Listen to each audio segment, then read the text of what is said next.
Okay. కొన్ని కీలకమైన మీ వ్యక్తిగతమైన ప్రశ్నలు, వ్యక్తిగతమైన ఆరోపణలు. విజయసాయిరెడ్డి వైజాగ్‌లో కోట్లాది రూపాయల భూములు కబ్జాలు చేశారు. లేకపోతే కోట్లాది రూపాయల భూములను ఆక్యుపై చేశారు. వైజాగ్‌లో ఈరోజు చర్చకొస్తున్న అంశం ఇదే. అందుకనే విజయసాయిరెడ్డిని వైజాగ్ నుంచి వేరే చోటకి జోనల్ ఇన్ఛార్జ్గా మార్చారు. నాకు వెంకటేశ్వర స్వామి మీద అపారమైనటువంటి నమ్మకం. ఒక్క సీతమ్మ ధరలో ఒక అపార్ట్మెంట్లో ఒక ఫ్లాట్ తప్ప విశాఖపట్నంలో, అది కూడా 3 బెడ్రూమ్ అపార్ట్మెంట్ తప్ప నాకు విశాఖపట్నంలో ఏ ఆస్తి లేదు. నా ఓటు కూడా అక్కడే నేను నమోదు చేసుకొని ఉండా.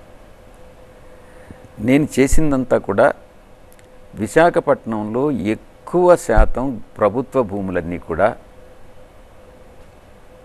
ఒక సామాజిక వర్గానికి చెంది రాజకీయంగా ప్రాబల్యం ఉన్నటువంటి ఒక సామాజిక వర్గానికి చెందినటువంటి వ్యాపారవేత్తలు ఆక్రమణకు గురై ఉన్నాయి.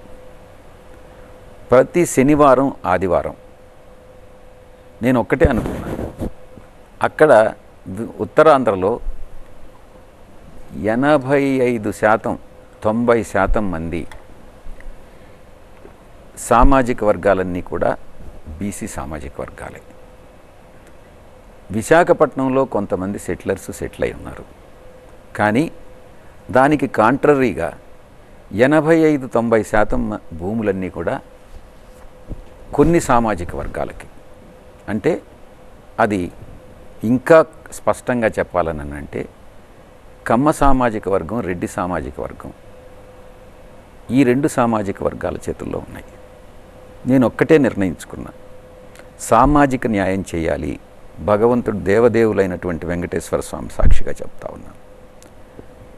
దీన్ని ఎలాగైనా కూడా న్యాయం చేయాలి అన్నటువంటి దృఢ సంకల్పంతో సాటర్డే, సండే, ఎందుకనంటే కోర్టులు అడ్డొస్తాయి కాబట్టి, లేకుంటే ప్రభుత్వ భూముల్ని మొత్తం సర్వే చేయించి ఏది ఆక్రమణకు గురి అయి ఉన్నాయో వాటిని అన్నిటినీ కూడా సాటర్డే నైట్ ఆపరేషన్ స్టార్ట్ చేసి సండే కంతా క్లోజ్ చేసేవాడిని.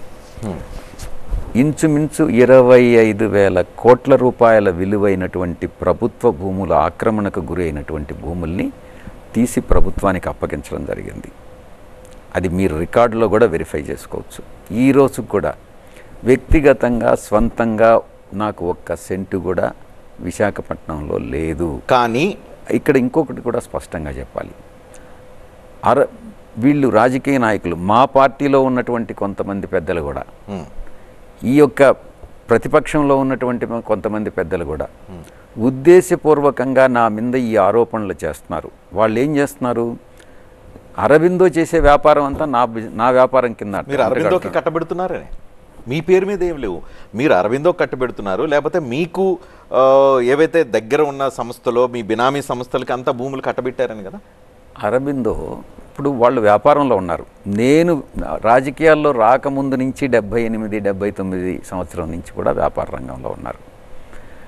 నాకు వాళ్ళతో పరిచయం కానీ వాళ్ళతో రిలేషన్షిప్ కానీ నా కూతురుని అక్కడ వాళ్ళ కుటుంబంలో ఇచ్చినప్పటి నుంచి వాటినన్నిటినీ నాకు ఆపాదించడంలో ఒక దురుద్దేశంతో మా పార్టీలో ఉన్నటువంటి కొంతమంది పెద్దలు, తెలుగుదేశం పార్టీలో ఉన్నటువంటి వాళ్ళు ఆరోపణలు దుష్ప్రచారం చేస్తున్నారు. రెండవది, కుల తేడా లేకుండా, వివక్షత లేకుండా, అది ఏ సామాజిక వర్గానికి చెందినటువంటి ఆక్రమణకు గురైన భూమైనా కూడా ఎటువంటి నిరంకుశంగా, ఎటువంటి